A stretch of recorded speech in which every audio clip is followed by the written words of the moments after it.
கடவுள் எங்கே இருக்கிறார் அப்படின்னு நீங்க எப்பவாவது யோசிச்சிருக்கீங்களா? கோவிலில் இருக்கிறாரா? வானத்தில் இருக்கிறாரா? அல்லது யாரோ ஒருத்தர் மாதிரி நம்மை கவனிச்சுக்கிட்டே இருக்காரா? உண்மையை சொன்னா கடவுள் ஒரு கேமரா மாதிரி. ஆனா அது கம்பியில மாட்டிய சிசிடிவி கேமரா இல்லை.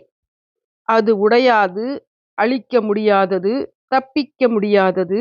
நீங்கள் தனியாக இருக்கும்போது கூட, யாரும் பார்க்கலேன்னு நினைக்கும்போது கூட, உங்க மொபைல் சைலண்ட்ல இருக்கும்போது கூட ரெக்கார்ட் ஆகுது.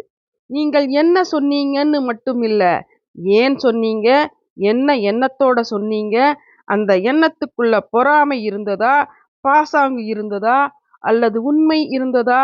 அதையும் அந்த கேமரா தெளிவாக பதிவு பண்ணும். இந்த கேமராவுக்கு கண் கிடையாது, ஆனா உள்கண் இருக்கிறது. அதுக்கு காதில்லை, ஆனா மௌனத்தையும் கேட்கும். அதுக்கு முகம் கிடையாது, ஆனா முகமூடியையும் கண்டுபிடிக்கும். நல்லதை செஞ்சா உடனே பரிசு கிடைக்கும்னு நினைக்காதீங்க. இந்த கேமரா அவசரப்படாது. அது நேரத்தை காத்திருக்கும். ஒரு நாள் நீங்க எதிர்பார்க்காத நேரத்தில் உங்கள் வாழ்க்கை சற்றே சரியாக ஆரம்பிக்கும். அப்போ நீங்க யோசிப்பீங்க, என்ன இது திடீர்னு நல்லது நடக்குதே.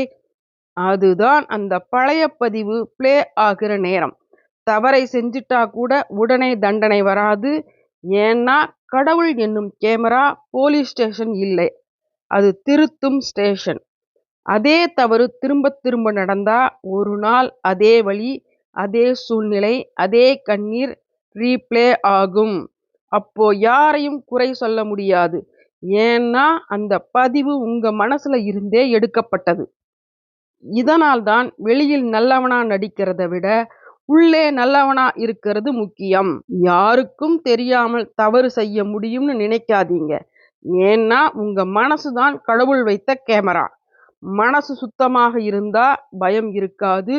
மனசு தெளிவா இருந்தா வழி தானாக கிடைக்கும். ஏன்னா கடவுள் என்னும் கேமரா நம்மை பிடிக்க அல்ல, நம்மை படைக்க. நன்றி.